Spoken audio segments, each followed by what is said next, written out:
First at 9 tonight, Torch Electronics is suspending operations. The Missouri Attorney General says that company is behind the illegal gambling machines seen at many gas stations across the Ozarks. Francis Watson is live in our newsroom now to explain the reason behind this sudden change. Francis. Yeah, Rob, Torch Electronics has agreed to shut down their machines by this Friday. The company doing so voluntarily as lawsuits regarding the legality of the video slots moves through the court system. People I spoke to today say they hope the machines are shut down permanently. Thinking they're just going to win thousands and thousands of dollars, and it don't work like that. Tremaine Williams says he often sees people at the Fast and Friendly on the north side of Springfield playing no-chance gaming machines operated by Torch Electronics. Sometimes they don't win, you know, and that kind of breaks my heart for them because it's like, you know, maybe if they had something else they can do to depend on than this machine, then they'll do that. Gaming machines have been installed throughout the state for nearly a decade, generating cash revenue.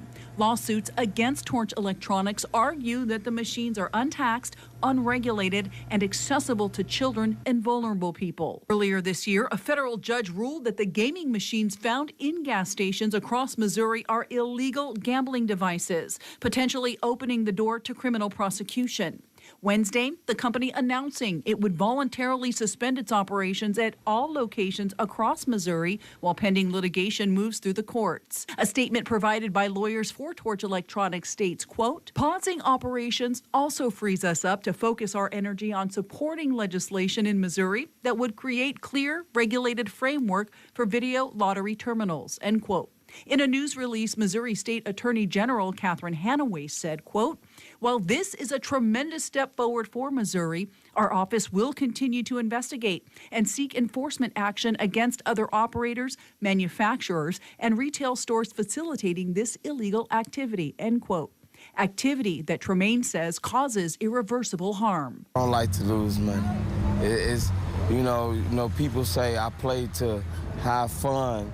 But what fun is it losing your money? Yeah, we reached out to Springfield Police Chief Paul Williams for comment, but he declined due to pending lawsuits. Now, Torch Electronics is working with state legislatures on a bill that would legalize the gambling machines. But for now, the machines will just sit inoperable until a decision is made. Reporting live in the newsroom, I'm Francis Watson. Rob, back to you.